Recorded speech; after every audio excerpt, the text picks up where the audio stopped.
Welcome to The Wing, the emotional and financial health check you never knew you needed. We provide tangible solutions for young women to build emotional health and wealth on their journey from school to motherhood. This is the podcast for young women in Australia navigating the big stuff: life, money, and motherhood. From high school to first homes, babies to bank accounts, we take you on an interactive listening journey that helps you make smart, empowered decisions every step of the way. Hello there, ladies, and welcome to another episode of The Wing. Today we have our very first guest joining us, and that is Ashleigh Kuhn. Hi, Ash. Hi, I'm so excited to be here. Thanks for having me. My pleasure. It's great to have you. And yes, we did have a few technical difficulties before we got on the call, so hopefully this podcast sounds okay and it's not too clunky for our very first go. But I'll just give you a quick introduction to Ash. So Ash and I have known each other for many years. We worked together a few years ago in the marketing space over a couple of clients that we shared.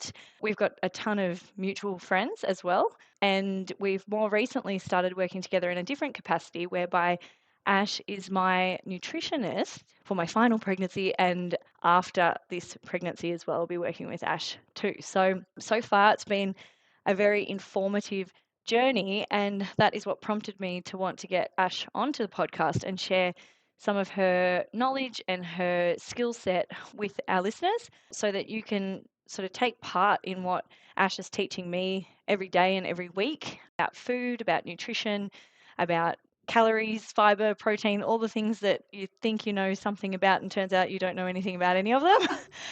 But Ash is there to tie it all up. So what I might do as well is just give the mic to Ash just to give a bit of an intro on yourself and your business. Yeah, cool. Thank you. So I'm a nutrition coach for busy mums. I'm also a mum myself. I have Freddie, who's 3 now, which is such a fun age. And I run a business called No Nonsense Nutrition and Fitness with my husband, James Kuhn. And we basically work with busy people who kind of want to get the most or the biggest return on investment for the efforts they're putting into their training and nutrition. So as you said, used to work in comms, kind of always been interested in health and fitness, but I certainly found that when I was trying to get pregnant with Freddie, in pregnancy, postnatally, I was like, wow, this is a different game in terms of how challenging some of these things can be. So that's kind of what I guess pulled the trigger for me to want to work with mums specifically around nutrition and fitness as well.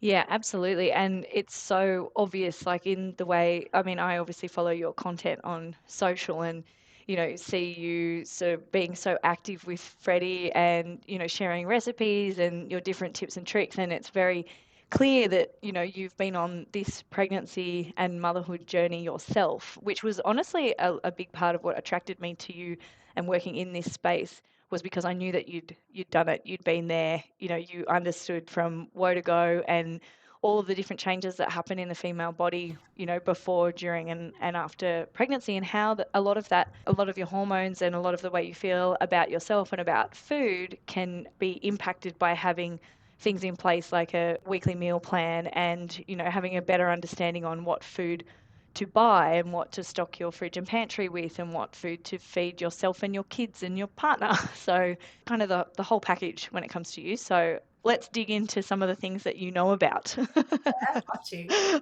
All right. So the other day or earlier this month, I saw you post something very interesting on Instagram and I personally wanted to know a lot more about it. So your post was tagged as propaganda I'm not falling for as a nutritionist and a mum.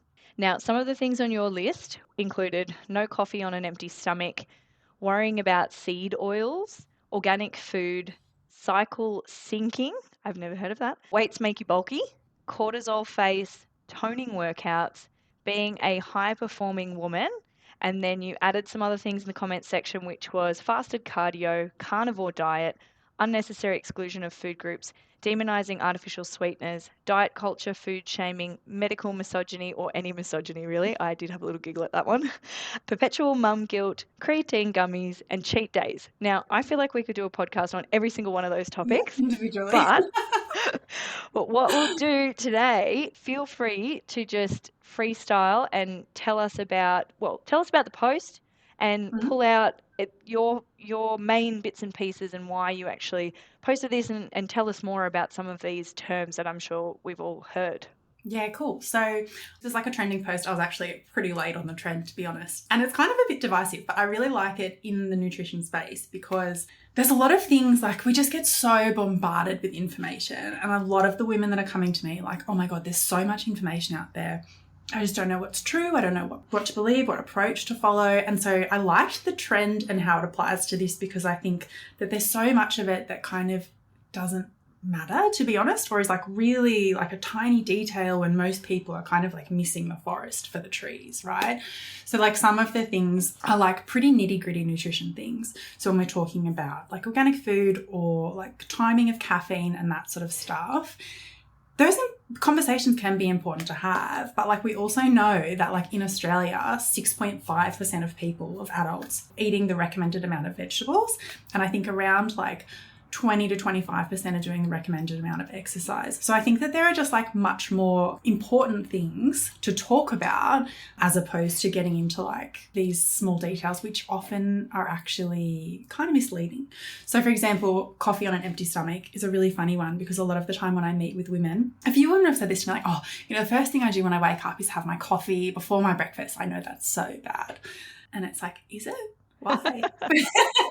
And it's kind of one of those things that's really shown on social media is like, oh, I think a lot of the narrative around it is like, it's really bad for your hormones. It causes this big cortisol spike. Whereas like we know cortisol fluctuations are very normal. For most people, we have things like clinical conditions where cortisol can be more of a concern. But for the vast majority of people, it's not really a worry. For women to be like apologizing almost to me for that on a call is like, it's a bit alarming to me because it's obviously something that has just been projected so much on social media that it becomes almost like fact when actually it is not factual. And also like a lot of things, it's very nuanced and individualized. So like I have caffeine. That's the first thing I do when I wake up. I have a black coffee on an empty stomach and it's fine. I've been doing it for years. We know that like with caffeine, the effects diminish over time for a lot of people. So like initially, if you started doing that and you hadn't before, you could have a big cortisol spike. You might feel really anxious and feel your heart race, but over time, the body kind of adapts and the effect lessens. I won't go into too much detail, but basically I would say for most people, that's probably not one to worry about. Mentioning cortisol, so I know cortisol to be if I got the wording right, the stress hormone.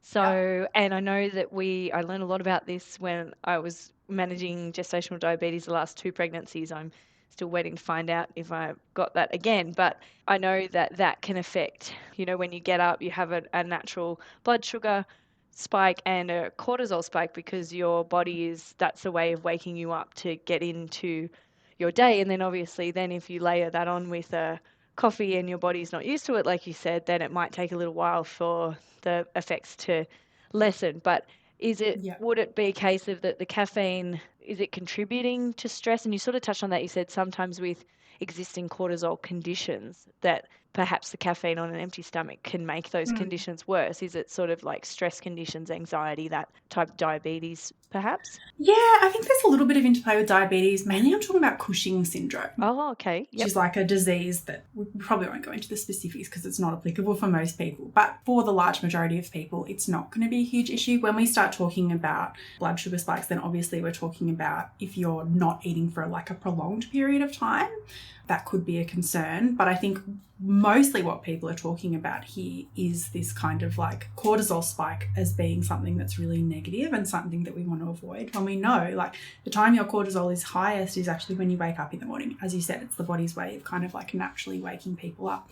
And so I think some of the argument is like, oh, well, it spikes that even further and then you'll feel like this crash. And this cortisol crash is what a lot of people talk about when we know that cortisol fluctuates throughout the day and that's normal and natural. And actually, another thing that really can make your cortisol spike is a morning training session. And so we're not telling people to avoid doing that, especially busy mums, because that's a lot of the time, the best time for them to be able to work out in terms of their schedule.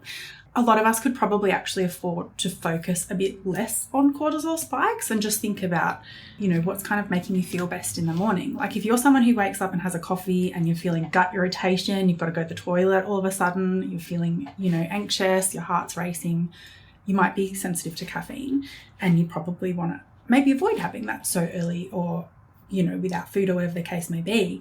But for most people, if you're not experiencing a problem, you don't necessarily need to be concerned by it just because it's something that you've seen. And I think it kind of started with, Andrew Huberman, the Huberman Lab podcast that's really big. Oh, yes, yeah. I think it kind of kicked off there and it's kind of like snowballed to this, like, you've got to wait 60 to 90 minutes to have a coffee. And it's like, well, it's not really going to impact you that much. It's not worth stressing about necessarily. And like you said, it's a case-by-case basis. It's not, if something is working for you, if it's not broke, don't fix it. And as you said, those stats you mentioned earlier, those are very small percentages of the population that are actually moving and eating in a correct kind of manner. So to be focusing on these little sort of, for lack of a better word, fads or things that kind of pop up on our Instagram reels every now and again or, on random content platforms that, they're not the things to actually be focusing on. I mean, there's been one in particular that I keep seeing, which is cortisol face. And that really caught my eye when you posted that because I thought, what is it? Do I have it? Like, like you wake up in the morning and you don't look your best and you're like, is it my sleep or is it that cortisol face? Well, yes. I mean, it's kind of funny. So basically, like the kind of headline here is that it's not something that's recognized by like the medical community. It's not something that I think has a significant amount of evidence behind it. And I think a lot of the time the way it's used in social media is kind of in like healing your gut, healing your hormones, this kind of narrative, like ways that I've healed my hormones, and people talk about calming their cortisol spikes and that sort of thing. We all know it. Like you said, when you wake up in the morning and you might feel like a bit puffy in your face. So things like fatigue, salt intake, alcohol, hormones, there are lots of things that can cause water retention in your body, and that includes your face, right? Typically that is like acute. It's not chronic, so it's in the moment, and we'll see like as you go through your day, it's probably gonna like reduce. That's kind of different to what people are talking about with cortisol face. And I think one of the things that is a little bit alarming for me is that often when people talk about it, they'll have a photo of their face like kind of like rounder. I have a really round face, so I was like, is it my cortisol? But no. And then they'll have them, looking like more slim or like less inflamed, often they will say, right? And what's typically happened there is fat loss and aging, both things that reduce roundness in the face. It's probably more likely to be those things as opposed to like inflammation from cortisol. Often those people are also selling like a program or something like that. Or a product. Yep. So it's probably worth considering like, what's the message here? What are they trying to get me to do or buy into? Because a lot of the time there is an element of that there as well. Yeah, absolutely. It sounds like someone's coming to get us so that we stop talking about all this propaganda. That's me. Like... It's okay. There's some little people in the background on my end that are yelling out, "Mummy, mummy!" But they're not by themselves. They're with my mum. But so it's our lives, right? Mum life. Yeah. Okay. So as I said, some of these things I had heard of before, and some of these things that were brand new information to me. And I wonder if maybe there's some truth to some of this propaganda, and then it's just being exacerbated by social media or different messaging. And as you said, it can snowball into these other messages that then they're losing the point. So one of those things would be worrying about seed oils. So seed oils I'm not familiar with. So maybe you could talk us through what they are. So it's kind of like just what it sounds like. So like canola oil, soybean oil, a lot of like the kind of vegetable oils. I do feel like I'm in a bit of a bubble in terms of like the wellness space in social media. So some of these things might be not as familiar to people, but personally I'm being bombarded by this type of content where like, should we be worried about seed oils? Like as you said, said, we could probably do like a full podcast episode. This one in particular gets quite like sciencey and very like nitty gritty in terms of some of like the mechanisms in the body and that sort of thing. But basically there's kind of the story that is kind of being told is that, you know, these oils are more like oxidized. They're causing, again, inflammation in the body, contributing to disease or obesity and this sort of thing. Basically, the research doesn't support that. In fact, we actually know that replacing some of the saturated fats with these kind of vegetable oils in your diet are linked to reducing cardiovascular risk. So there are actually some health benefits.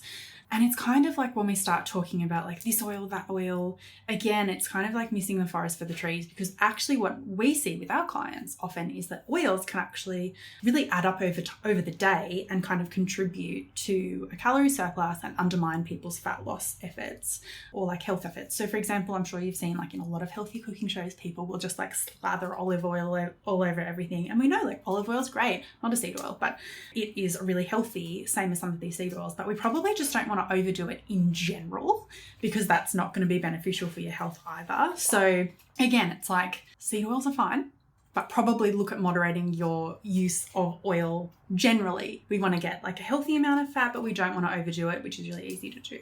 Yeah, absolutely. And I think, yeah, like you said, it's confusing. We are being bombarded with all of this information, and it's really difficult to navigate and figure out, oh, seed oils, is that something I should be paying attention to? Like that is actually probably a question that you'd probably find me messaging you about on as part of our nutrition plan and our coaching relationship. Oh, hey, Ash, should I be looking at this? And then you would basically just send me the link to this podcast and say, no, don't worry about it.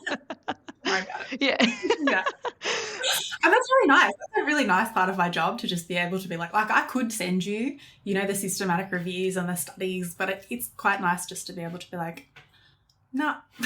Well, absolutely. And recently, and this is a good one for our listeners as well, is that as part of the coaching program, so we're on a weekly program with Ash. So luckily I've got access to her every day, but I try not to, be too annoying. But the point of the relationship is so that Ash can actually help me through navigating what's in my fridge and pantry. So I literally went through my pantry and some of our fridge items and took photos of them and sent them to Ash and said, these are the staple items that we have in the pantry and the fridge all the time. How could I be shopping differently? And in particular, I'm not hitting my fiber and my protein goals consistently, like each day. And that's obviously really important. It's really important in normal life, but it's super important during pregnancy. So Ash was able to help me navigate my own shopping items and give me alternatives and say, right, well, you've got, this particular muesli bar, but this one's a high protein option. So it takes out the guessing for me by speaking with a professional and being able to have that contact and lean on your knowledge and then shop accordingly, so that I'm not just, I try not to shop in the supermarket for a few reasons, because I have two little people and I don't like taking them to the shops, and I don't think they like going with me. And also to save money and be really specific on what I'm actually purchasing. And then, you've got the nice bought before section on your app, so I can go through and do things. So it was really helpful for me to have a better understanding of the foods that we do order regularly, and then, lean on Ash's expertise so that she can filter out all of the junk for me, and I can just focus on, okay, well, that's easy. Now all I do is shop for it. It turns up, we eat it, and we repeat it. So, I think that all ties into, just knowing what to look for and knowing focusing on what's actually important for me personally and what's important overall, and trying not to get pulled in by different fads and different product marketing and, everything that we see every day. Now, another part of this there's probably two parts. So weights make you bulky and toning workouts. So they're probably linked. Can you talk to us a little bit about the two of those topics? For sure, they're definitely linked. I'm seeing a lot of this at the moment, probably with like the rise in popularity of Pilates. And like, don't get me wrong, Pilates is great, but I just think we need to be a little bit careful when we talk about toning, because it's like, what does that mean? Typically that means growing a bit of muscle and losing a bit of body fat, right?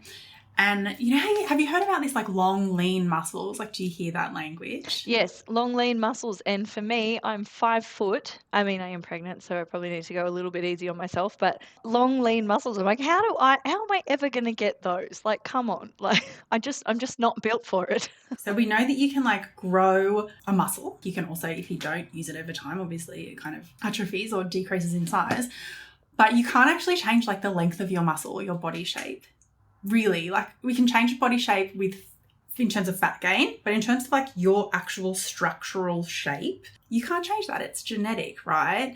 And I think it's kind of perpetuating this like ideal body type, and that's never a healthy thing. We kind of want to steer away from that, because the moment you're, you know, like for me, example, I have really broad shoulders. If I start trying to be like a petite, lean woman who looks like another woman, it's like, but structurally I have bigger shoulders. I can't look like that. You know what I mean? It kind of feeds into that. So I don't love that language because it's misleading and it's also not helpful, right? It's actually very hard to get bulky, like to grow bulky muscle. As someone who trains regularly in the gym and who tries in some ways to get bulkier, it's hard. Like, you're not going to start weight training and wake up the next day and be like, oh my God, I've turned into a bodybuilder. Like, that just doesn't happen. It's something that discourages women sometimes from weight training. And weight training is one of the best things that we can do for our health, especially as women into our old age. Not only does it make you look great, like I think often when we look at women who have these like beautiful bodies that we maybe to aspire to, often they actually have more muscle than we probably realize. That muscle has taken a long time to grow. It's just really good for protecting you against being frail in your old age, against falls. We know that there's like quite a big mortality risk with falls for women in old age. So it's really important to kind of engage in activities that protect against that. We know that resistance training is really good for our bone health, for building muscle, which gives us independence for longer. So it's just like a really beneficial activity for your health, but also for the way that you look. Most women, I think, would really feel quite confident and strong if they gained a little bit of muscle. So I just don't love that language kind of deters people from doing this like really great behavior. I also know for me, it's been very helpful sort of postnatally to get back into the gym, to have that time for myself where it's like committed to working on my strength. Like, that's so empowering for me, feeling independent, because I think sometimes we lose some of that through pregnancy.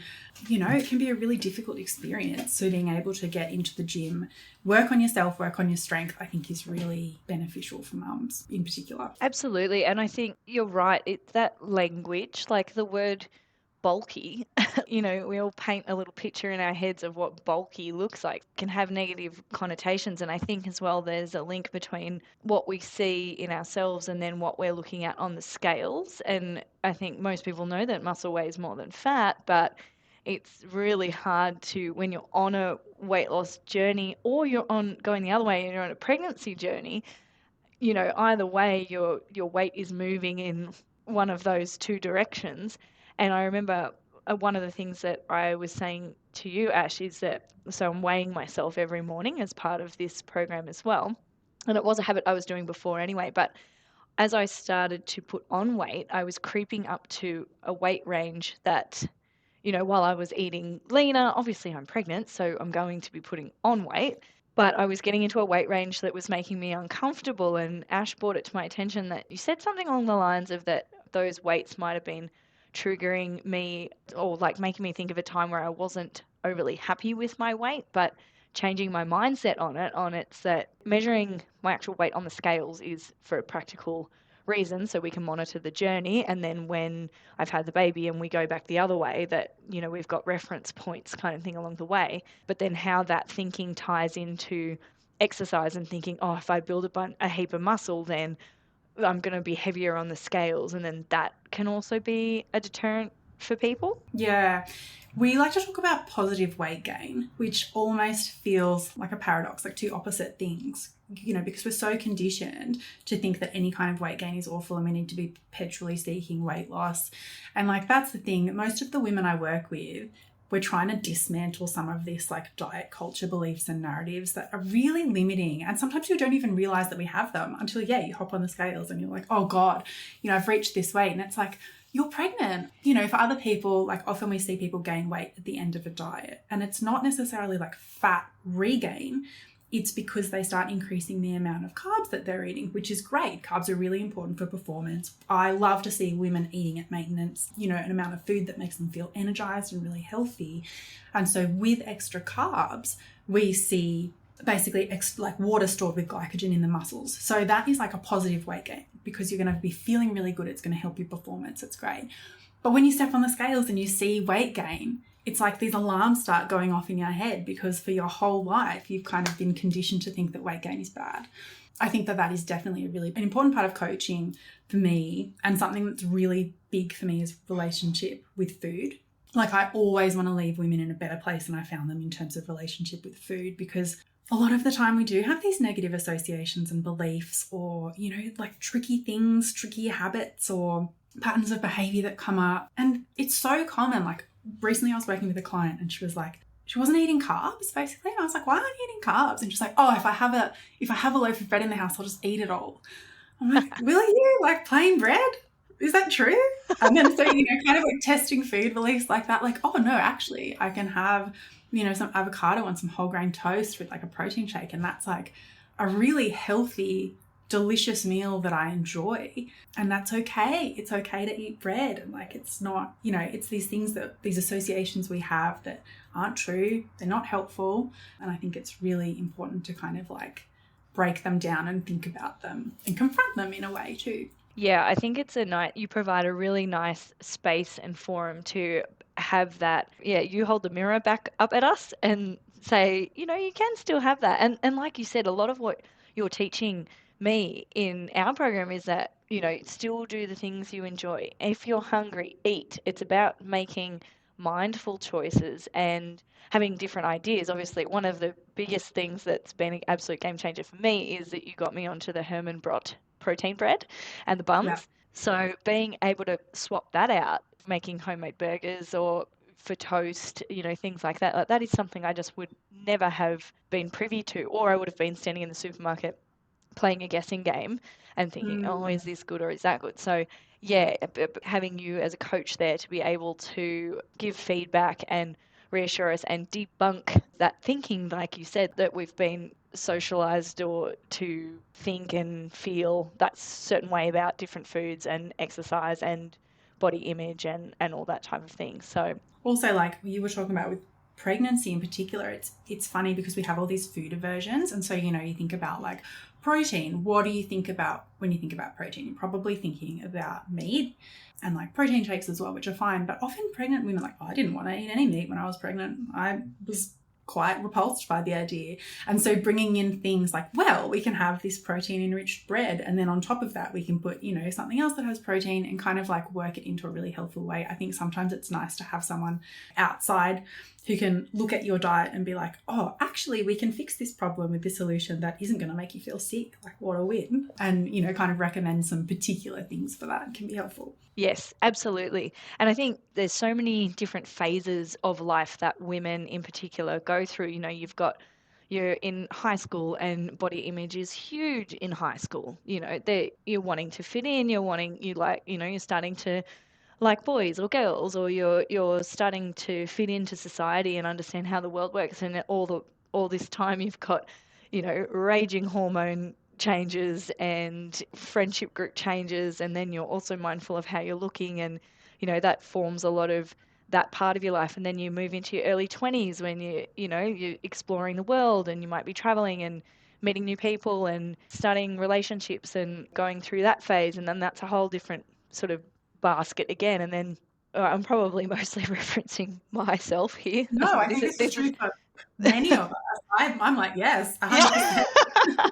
Oh, that's good. I'm not alone. Yay. You move into your later, mid to late 20s, and you're sort of thinking about marriage and kids and, you know, what that next chapter looks like. And then for some, you move into that chapter and stepping into motherhood. I think I fell face first into motherhood, but that's how it felt anyway. Going through the pre-pregnancy, like trying to get pregnant journey, getting pregnant, carrying the baby, having the baby, and then everything that happens after that. And then, you know, there's just so many transitions in our lives that we go through. But if I had this education when I was in my teens and trying to, you know, fit in and do all that stuff, and then I'm going and getting a sausage roll at the canteen at lunchtime, obviously I knew that wasn't the best food choice. But, you know, if we have that education earlier in life, it's something that we can carry through with us. And maybe it is a case of, all right, well, this is us as mums debunking our own thinking so that we can pass on quality information and good food education to our kids and break the cycle that we have become a part of, you know, from generations before us. Yeah, I love that. It's so true. It does come into like how you eat as a family. It also comes into like preconception nutrition and nutrition in pregnancy. Like something that I find so fascinating is that your baby can actually like taste your amniotic fluid, right? And there's some research to show that like if you're eating vegetables through pregnancy, it changes that flavor and that can skew their food preferences.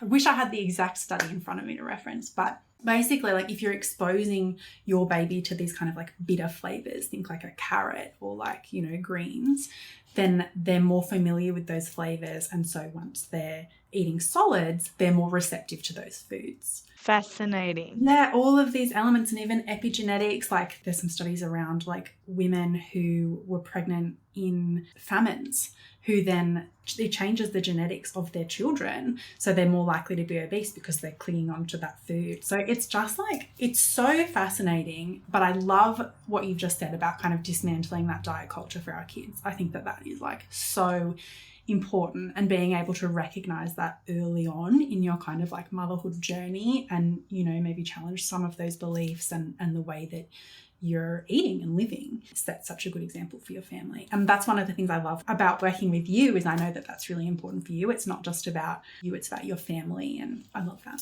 Absolutely. And I think, yeah, everything that I'm learning with you, Ash, is that, yeah, I'm able to then project it. That's probably the wrong word. You know, have it in the house and in a positive way for Jake and for the kids and be more educated. So it's not a case of, because I see it a lot. I see it happen a lot. I see it happen in my own house with different family members in particular. I don't think friends typically say as much, but family is usually a little bit more honest with you. But, you know, our kids are reaching for a certain product or a certain food type of, oh, should they be eating that? Oh, no, they can't have that. Oh, they can't have this, or they can't.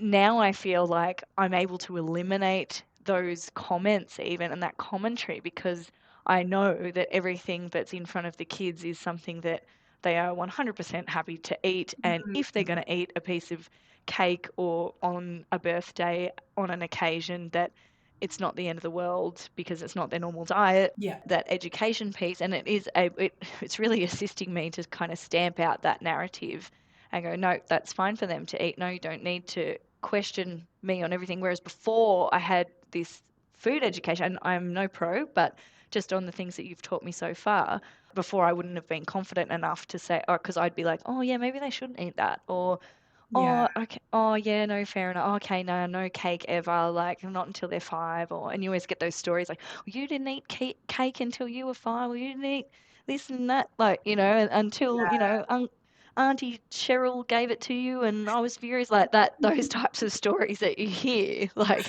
it's not just about the food, it's about that pressure that you can get. And people like project onto you their beliefs and their insecurities about it. And like, look, I'm going to be honest, like James and I are 2 nutritionists and we sometimes don't know how to get it right with Freddie in terms of food. Like it's really tricky. You do the best that you can. I think we're all doing the best that we can, but definitely like, yeah, challenging some of those maybe beliefs and especially where they relate to diet culture. Like one of the things that's been so interesting for me is like, going out with Freddie to like a cafe and having like sharing a piece of cake I never, like before I had a kid, I would never have just have gone to a cafe and had a piece of cake. And like, that's kind of messed up. There's nothing wrong with that. You know what I mean? Like, it's one of life's joys. And like, that's part of a healthy relationship with food, is being able to enjoy these foods that you love, like more special foods or whatever the case may be. And I love that at home, you know, Freddie eats like, he likes to snack on like edamame and black beans, like bless him. But he'll also, like that kid can put away cake like nothing else. And I love that, you know, he kind of gets both of those experiences, because you never want to be too restrictive or, you know, kind of go the other way. So it's tricky for all of us. Absolutely. And it doesn't help when toddlers throw their food on the floor or throw it at you, and they tell you they like it one day and they don't the next. So They telling you that they had like 3 servings of fish curry and you're like, you're lying to me. Like, no way. Fish curry, that kid lives off edamame beans. And Vegemite toast. And Vegemite toast. He's not eating fish curry. It's just certainly not 3 serves of it. Now, Ash, in the spirit of time and keeping these podcasts bite-sized, I think we need to catch up more regularly and record some more pods, because there's still so many burning questions that I have in relation to this post, but also just in health in general. But instead of digging too much deeper today, and yeah, as I said, we will do more recordings so that we can learn as much as possible from you. But I want to give you the floor and give you a chance to explain to the listeners, like, do your sales pitch, like tell us about the business and how, if anybody wants to engage with you and get you as part of their team, how would they go about that? And yeah, what are the perks? So mainly in our business, we do one-on-one coaching. That's kind of our bread and butter. And I think it works so well for mums, because like just what we've talked about, having someone be able to look at you specifically and what you need and how to do it, because it's so hard in motherhood. Like, I think, especially if you've come from someone who feels like you've been able to control things really well before with your training and nutrition, when you had more freedom and flexibility, and then you stepped into motherhood and you're like, oh my God, this is so overwhelming. How can I still manage to prioritize my health and make it all fit? I think it is really helpful having someone in your corner.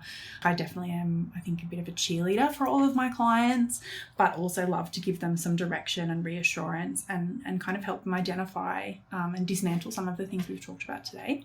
But yes, people can follow me on Instagram. I'm Nutrition by Ashleigh, and our business is called No Nonsense Nutrition and Fitness. And I'm taking clients at the moment. I love to work with mums in particular. I have not all of my clients are mums. I love working with all women, but I definitely feel like that's my kind of jam. And it's funny, I find myself working a lot with women who've maybe done coaching before, even with my husband, James, and then they've had a baby and been like, oh, this is quite tricky. And they kind of need someone who gets it. And I also think I think I'm a very empathetic and compassionate person, and I think that a lot of women need that as mums. Like, maybe some tough love sometimes, but mostly just someone who kind of gets it and understands and can empathize and kind of point them in the right direction is what I love doing. Absolutely. And I definitely think that's been one of my favorite parts of working with you, is that I don't ever feel judged. I'm in a very vulnerable state, like obviously being pregnant, and I know that that's just going to continue, into the postpartum period or into that 4th trimester. So having you around as a sounding board and a support and a knowledgeable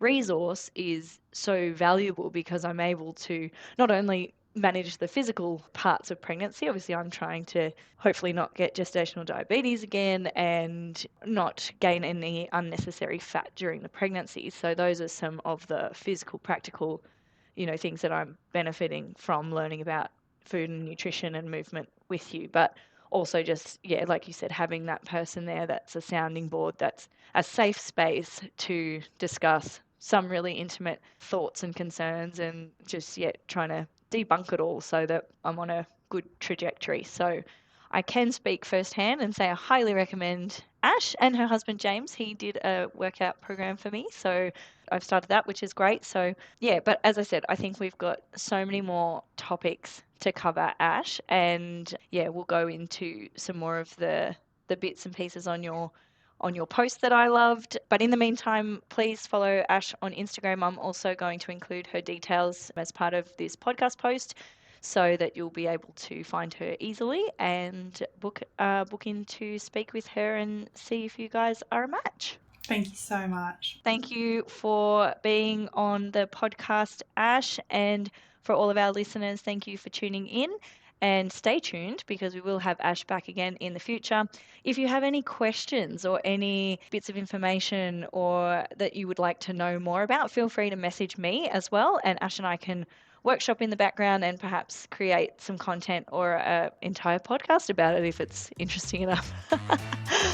Love that. Thank you, everybody. We hope you enjoyed this episode of The Wing, and we will catch you again soon. Enjoyed the episode? Hit follow and check out _wingpod Oz on Instagram for a dose of wisdom getting you on the right path to success.